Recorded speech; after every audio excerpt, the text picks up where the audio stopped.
healthy, necessary, democratic debate. But when Israel, the only country in the world whose very existence is under attack, is consistently and conspicuously singled out for condemnation, I believe we are morally obligated to take a stand.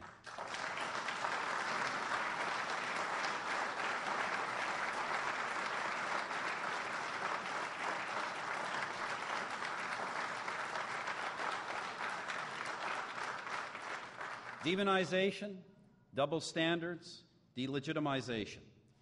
The 3 Ds, it is a responsibility of us all to stand up to them.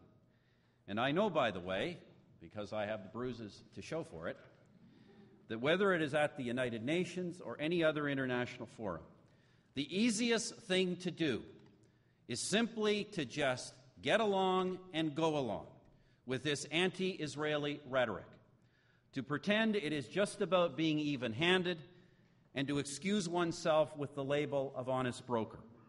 There are, after all, a lot more votes, a lot more, in being anti-Israeli than in taking a stand. But as long as I am Prime Minister, whether it is at the United Nations, the Francophonie, or anywhere else, Canada will take that stand, whatever the cost.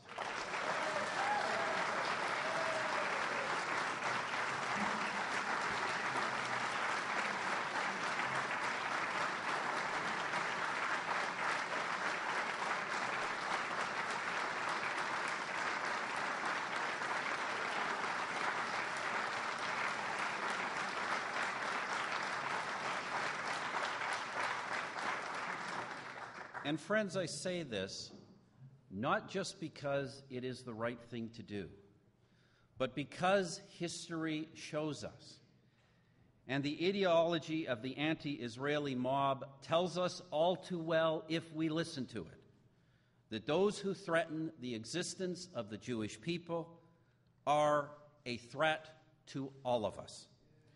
Earlier, I noted the paradox of freedom. It is freedom that makes us human. Whether it leads to heroism or depravity depends on how we use it. Alors que grandir au spectre de l'antisémitisme, notre responsabilité est de plus en plus claire. Nous sommes des citoyens de pays libres. Nous avons le droit et donc l'obligation de parler et d'agir.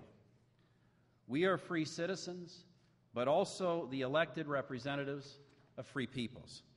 We have a solemn duty to defend the vulnerable, to challenge the aggressor, to protect and promote human rights, human dignity at home and abroad. None of us really knows whether we would choose to do good in the extreme circumstances of the righteous. But we do know that there are those today who would choose to do evil if so permitted. Thus, we must use our freedom to confront them and their anti-Semitism at every turn. Voilà, mesdames et messieurs, l'objet de notre intervention aujourd'hui, notre détermination commune à confronter cette terrible haine. Le travail que nous avons entrepris dans nos propres pays et en collaboration les uns avec les autres est un signe d'espoir.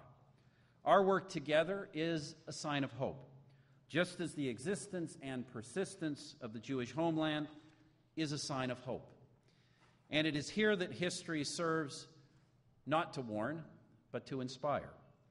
As I said on the 60th anniversary of the founding of the State of Israel, Israel appeared as a light in a world emerging from a deep darkness. Against all odds, that light has not been extinguished. It burns bright, upheld by the universal principles of all civilized nations: freedom, democracy, and justice. By working together more closely in the family of civilized nations, we affirm and strengthen those principles, and we declare our faith in humanity's future in the power of good over evil.